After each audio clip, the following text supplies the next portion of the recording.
Hello guys, Assalamualaikum warahmatullahi wabarakatuh. Selamat malam. Kali ini kita akan belajar tentang akar dari sebuah bilangan ya, sifat-sifat akar ya. Maka dari itu simak baik-baik penjelasan dari Pak Alfa ya. Semoga bermanfaat. Check it out.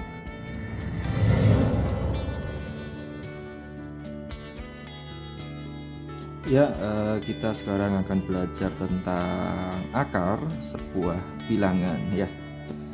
Kita lihat dulu. Jadi akar itu bentuknya seperti ini guys. Bisa juga dituliskan dalam bentuk seperti ini. Jadi macam-macam ya. Mau yang mana terserah.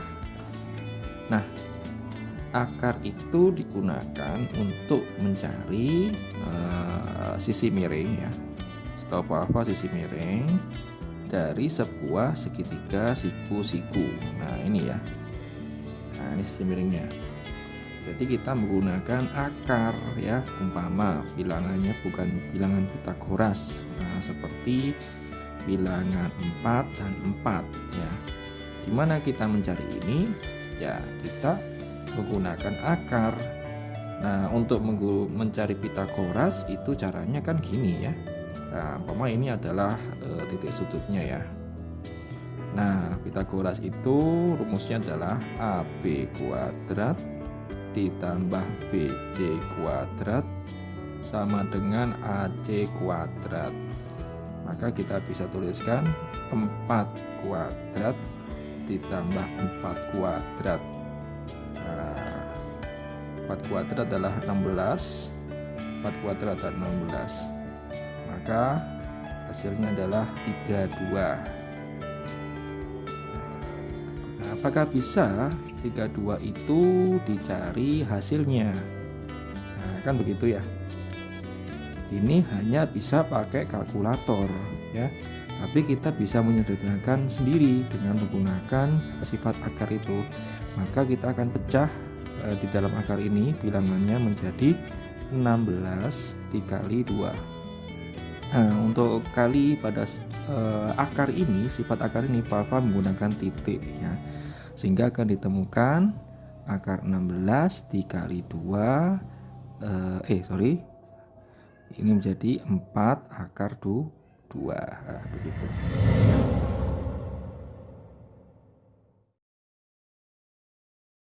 Oke guys, itu sebagai pengantar aja ya. Jadi supaya tahu kita belajar sifat akar itu untuk apa, begitu ya. Oke, jadi kita coba belajar satu-satu sifat akar ya. Sifat akar itu ada sebanyak 5 ya kurang lebih ya. Ada penjumlahan, ada pengurangan, ada perkalian, pembagian. Kemudian ada teori tambahan yaitu keluar akar, begitu ya. Oke, kita akan bahas satu-satu dulu. Ini untuk penjumlahan. Dalam penjumlahan akar ya, seumpama aja seperti ini. Ada soal 2 akar 2 ditambah 4 akar 2. Syarat akar itu bisa dijumlah jikalau di dalam akar ini bilangannya sama. Nah, ini sama, guys. Sehingga kita bisa jumlahkan. Dijumlahkan adalah bilangannya ini, maka 2 ditambah 4 akar 2 sehingga akan menjadi 6 akar 2 seperti itu ya. Nah, sehingga secara teori itu kita akan dapat seperti ini. A akar B ya ditambah B akar B sama dengan A plus B akar B. Jadi A-nya ini 2, B-nya ini 4, P-nya ini 2. Nah, seperti itu ya guys.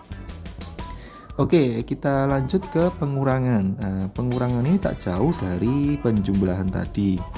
Nah, seumpama ada begini. 6 akar 2 dikurangi 4 akar 2. Lagi-lagi ini harus sama. Nah, sehingga kalau kita untuk menghitung itu jadinya 6 kurangi 4 di akar 2. Begitu guys ya. Nah, sehingga untuk teorinya menjadi seperti ini. A akar B kurangi B akar P, maka akan menghasilkan A kurangi B akar P. Begitu ya. Nah, jelas ya guys. Nah, kemudian kita lanjut untuk perkalian. Nah, perkalian itu bebas ya, nggak harus ini sama. Contohnya 2 akar 3 dikali 4 akar 2. Kalau seumpama ini bingung, Pak Alfa ubah aja deh. Jadi seperti ini, 2 akar 3 dikali 4 akar 2. Nah, sama ya. Oke. Kita caranya menghitung adalah bilangan yang di luar akar itu harus saling dikali. Contoh 2 dan 4. 2 dan 4 itu kita kali. Kemudian yang lain ini akar kita kali juga dengan akar.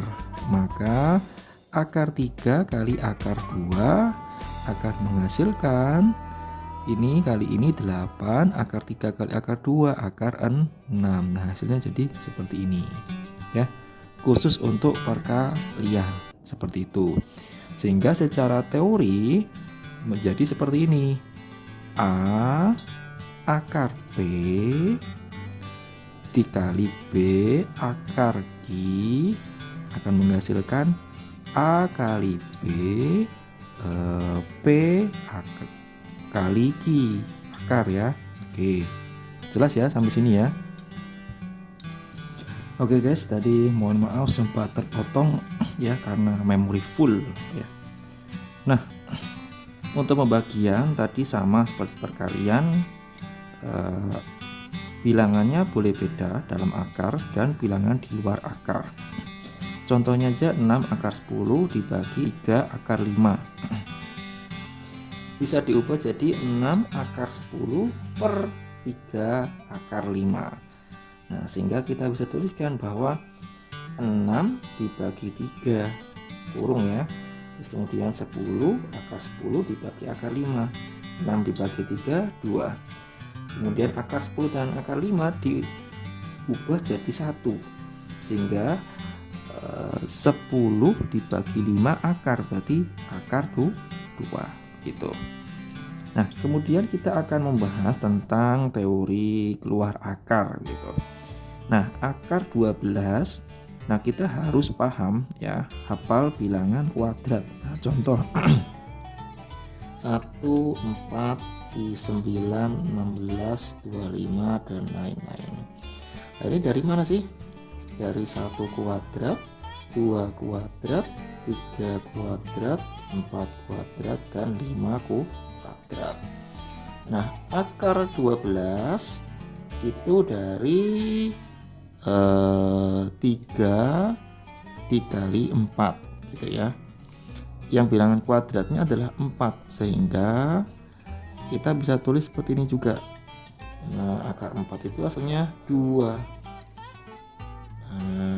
2 kita bisa ubah posisinya jadi 2 akar 3 gitu ya. Kemudian akar 48.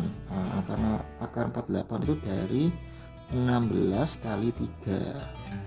Nah, sehingga kita bisa tulis akar 16 dikali akar 3.